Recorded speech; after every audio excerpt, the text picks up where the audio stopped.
우리들을 괴롭게 고통에 빠지게 하는 것은 탐진치 이 세 가지입니다.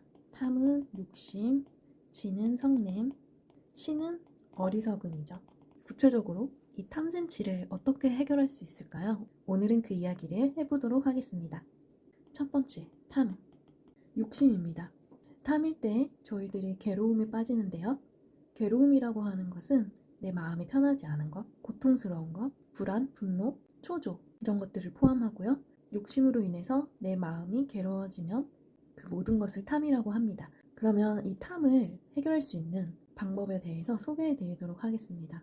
탐은 이 공식을 알고 계시면 도움이 많이 되실 텐데요. 바로 만족감입니다. 만족감에 대한 공식인데요. 이 만족감은 행복 지수로도 설명할 수 있습니다. 이 만족감의 공식은요. 기대분의 현실입니다. 탐을 해결할 수 있는데 좋은 방법은 현실보다 나의 기대를 낮추는 데 있습니다. 그렇게 되면 만족한 그런 삶이 되실 수 있으실 겁니다. 행복도가 자연스럽게 올라갈 수 있겠죠? 생각보다 많이 어렵기 때문에 많은 이것 또한 연습이 필요하십니다. 그리고 기대를 낮추는 방법이 있습니다. 첫 번째, 감사한 것을 생각하는 것입니다. 두 번째, 주어진 것에 만족하는 마음을 갖는 것입니다. 지금 주어진 상황보다 더 못한, 더 부족한 상황들을 생각해 보시고 지금 현재 주어진 것이 무엇인지 알고 만족하며 감사하는 것이죠. 세 번째, 의존하지 않는 것입니다. 스스로 주인의 삶을 살 수 있으셔야 합니다. 남들에게 의존하던 마음을 내려놓고 내 삶의 주인은 나다 하는 그런 마음이 필요하십니다. 스스로를 믿고 그리고 레이더를 나 자신에게 두고 사람들에게 두지 않는 것입니다. 그런 연습을 통해서 나 자신을 들여다보고 나 자신을 살펴서 나 자신에게 필요한 것들을 스스로 노력하며 살 수 있는 레이더가 나 자신에게 있는 그러한 삶을 사시는 것이 많은 도움이 되실 것입니다. 네 번째는요. 나의 약점을 인정하시는 것입니다. 나의 약점을 있는 그대로 이해하면서 인정을 했을 때 나의 약점 또한 감싸 안고 위로하며 달래주며 분발할 수 있게 되기 때문에요.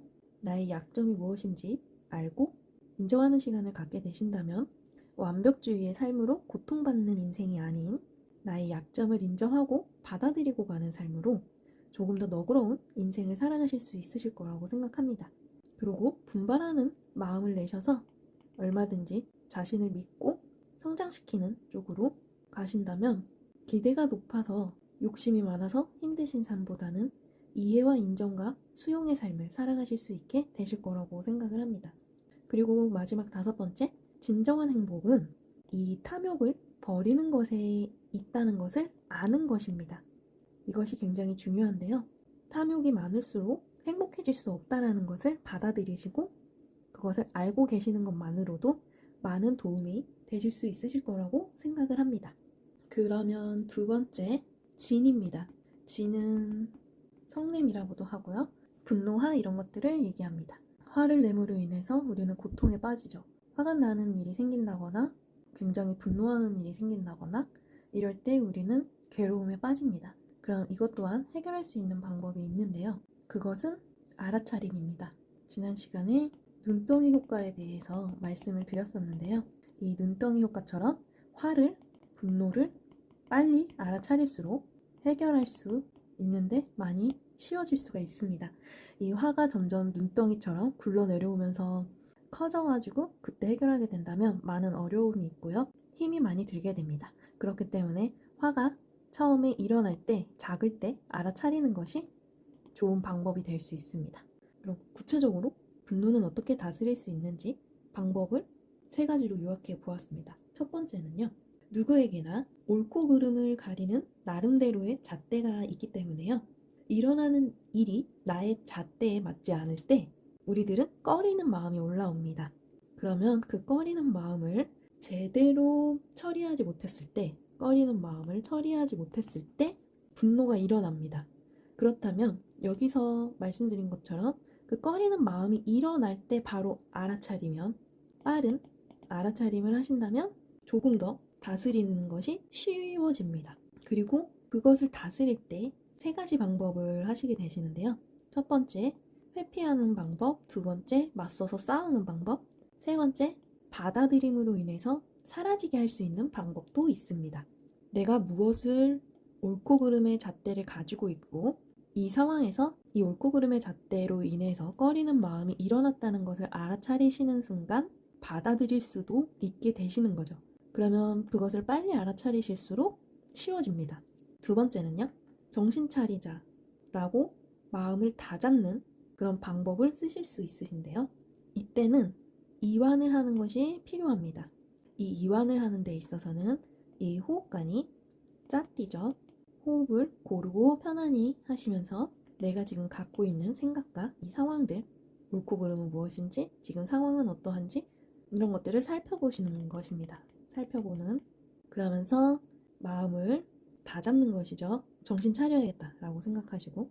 왜냐하면 회피해도 해결을 할 수 없고요. 싸움을 하면 오히려 분노가 더 커질 수도 있기 때문에 해결하기가 더 어려워질 수 있기 때문에 이걸 잘 받아들일 수 있으려면, 그래서 해결할 수 있으려면 받아들임으로 인해서 사라지는 것을 직접 체험하실 수 있으려면 내가 우선 이완이 되어야 하기 때문에요. 호흡관을 열심히 해보시는 것입니다. 호흡에 집중을 하시면서 모든 정신활동을 멈추시고 나의 호흡을 고르고 편안하게 쉬어주시는 것을 하시면 됩니다. 이 상황을 바로잡고 옳고 그름에 대해서 살펴보고 하는 것도 필요하지만 우선 이게 어려우신 상황에서는 멈춰서 호흡부터 고르고 편안히 하시면서 이완을 하시는 것이 필요한 것이죠. 그럼 그렇게 되면 여유가 생기게 되시면서 자신의 잣대를 살피시고 바로잡을 수 있게 되실 수도 있으십니다. 멈춰서 호흡을 깊게 숨을 쉬시면서 고르고 편안하게 하시다 보면 긴장이 되는 부분들이 풀리면서 이 상황과 나의 옳고 그름의 잣대 이런 것들을 살펴보실 수 있는 여유가 생기시게 되실 것입니다. 그러면 이 상황을 바로 잡거나 내가 분노를 다스릴 수 있도록 도움이 되실 것이라고 생각합니다. 그리고 이미 너무너무 화가 커져서 이완도 못하고 상황을 살피고 바로잡을 수 없으실 때에는 이 회피, 분노가 최대치로 커졌을 때는 당장은 피하는 게 최선일 때도 있으십니다. 그래서 때와 상황에 맞게 하셔야 하는데요. 분노가 최대치로 커졌을 때는 피하셔서 여유를 찾으시는 것이 필요한 것이죠. 그리고 자신의 잣대를 살펴서 바로 잡는 것이야말로 근본 치료가 될 수 있습니다. 내가 옳다. 내 마음대로 되어야 한다. 이러한 것들을 내려놓으시는 그런 것들이 바로 근본 치료가 되는 것이고요. 이때는 큰 마음이 필요한 것이죠. 이렇게 분노를 다스리는 방법이 있습니다. 그렇다면 세 번째, 치입니다.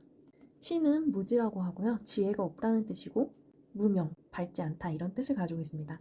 어리석음이라고 표현할 수 있습니다. 이 어리석음으로 인해서 탐도, 진도, 치도 생긴다고 합니다. 그렇기 때문에 이 어리석음이 가장 알아차리기도 쉽지 않고 어렵고 다루기가 어려운 부분이라고 생각을 합니다. 그렇다면 이 어리석음은 어떻게 해결할 수 있을까요? 두 가지가 있습니다. 견도와 수도를 아는 것입니다. 견도와 수도가 무엇일까요? 견도는 이치를 이해하는 것입니다. 연기법, 사성제, 중도, 사념처, 계율 이러한 것들의 원리를 이해하시는 것을 말합니다. 어리석음의 같은 경우에는 우리들이 모른다 하는 것 때문에 생겨나는 괴로움인데요. 모르기 때문에 알아야 하고요. 이 알아차림을 하려면 원리와 이해를 알아야 합니다. 두 번째, 수도인데요. 수도는 닦아가는 과정이라고 할 수 있습니다. 이치는 배워야 하는데요. 마음이 일어나는 것들, 그리고 그 마음을 어떻게 알아차리고 해결하는지 연기법은 지난 시간에서도 많은 설명을 드렸습니다.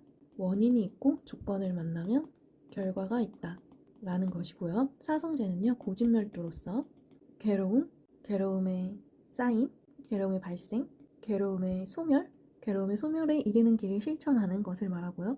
중도는 때와 상황에 맞게 하는 것을 말하고요. 사념처는 몸, 느낌, 마음, 법을 관찰하는 4가지의 알아차림을 말합니다. 그리고 계율은 10가지의 선업과 악업이 있는데요. 악업을 짓지 않고 선업을 짓는 것을 말합니다. 이것을 알고 계셔야 우리들은 괴로움, 나의 고통을 해결할 수 있으시게 되시는 거죠. 그리고 그것을 닦아서 익히는 과정, 우리들이 연습하는 과정을 꼭 하셔야 수도를 하실 수 있게 됩니다. 그러면 이 어리석음을 조금씩 해결하실 수 있는데 많은 도움이 되실 거고요.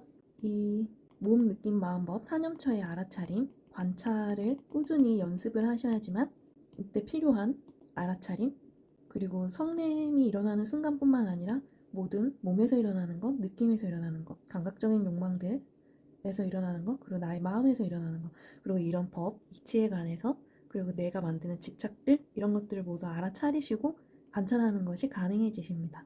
그러면은 그게 알아차리시고 관찰하시는 게 가능하신다고 하시더라도 일어나지 않는 것은 아니기 때문에요. 끊임없이 일어날 때마다 저희는 그것을 닦아가는 과정을 하셔야 합니다. 그래서 모든 것의 근본 원리는 이 알아차림이라고 생각을 합니다. 이 알아차림을 하기 위해서 싸띠를 계속 열심히 하시면서 정진하시는 것이죠. 그리고 이렇게 하지 않으면 이 공식에서와 같이 행복지수가 떨어지고 만족감이 떨어지는 손실이 많은 그런 삶을 사시게 되시기 때문에 이것은 꼭 하셔야 되는, 저희들이 해야 되는 일이라고 생각을 합니다. 그리고 이런 것들이 이렇게 화가 나게 되면 잘 되지 않기 때문에 계속해서 까르마, 우리들의 업식, 습관대로 하기 쉽고, 그렇게 되면 이 무지 상태에 빠지게 되는 것이죠. 이 원리들을 이해하고 계신다면 많은 도움이 되실 것입니다. 그래서 깨어서 순간순간 살아갈 수 있으셔야 하고요. 이렇게 손실이 너무나 큰 그런 시간들을 많이 줄이시는 것이 우리들이 할 일입니다. 그리고요, 이 몸에서 느낌으로 호흡이 답답함을 알아차리고, 그리고 어떤 느낌인지 알아차린다면 이렇게 화가 나는 것까지 발전하지 않을 수도 있기 때문에 빨리 알아차리는 것이 굉장히 많은 도움이 되실 것입니다. 이 견도와 수도를 통해서 원리를 이해하는 것과 그 원리를 계속 닦아서 익혀나가는 과정이 필요하신 것입니다. 그렇다면 남들이 봤을 때는 그대로인 것 같아 보여도 자신은 조금씩 발전해가고 있는 시간들을 보낼 수 있기 때문에요. 10번 화낼 거를 4번, 3번 화내는 걸로 줄일 수도 있게 되는 것이죠. 그리고 10번 괴로울 거를 이 원리를 잘 알고 계시면서 잘 바로바로 해결할 수 있는 그런 능력을, 그런 안전장치를 탑재하게 되시면서 달라지고 있는 것이죠. 그렇기 때문에 희망을 가지시고 꾸준히 정진하시면 되십니다. 그렇다면 이 꾸준히 정진하심으로 인해서 많은 까르마들이 줄게 되고 습관대로 하는 것들을 줄일 수 있는 효과로 이어질 수 있게 되는 것이죠. 그리고 이 무지를 해결할 때도 3가지의 방법이 있습니다. 첫 번째, 정신 차리기입니다. 호랑이 굴에 잡혀가도 정신만 차리면 살 수 있다는 속담이 있듯이 내가 모른다는 것을 인정하고 알아야겠다 하는 마음을 내셔야 하시는 것이죠. 그리고 자신을 믿으셔야 합니다. 자신을 믿고 이렇게 이치를 이해할 수 있다라고 믿으시고 자아성찰과 진리에 대해서 아시는 그런 시간들, 그런 공부도 하시면서 그것을 실천하실 수 있는, 그래서 성장을 하실 수 있는 그런 시간들이 될 수 있다는 것을 믿으시고 성장하시는 그런 시간도 필요하다고 생각합니다. 그리고 이러한 것을 하실 때 호기심은 나의 알고 싶은 마음을 자극하고 그것이 분발하는 마음을 일으키며 의욕을 갖고 알고자 하는 마음을 내신다면 얼마든지 살펴서 이 원인과 조건을 알아차리시고 결과를 바꿀 수 있는, 그래서 탐진치로 괴로우신 것이 아니라 행복을 늘려나가시는 그런 시간들이 되실 수 있으시면 좋겠습니다.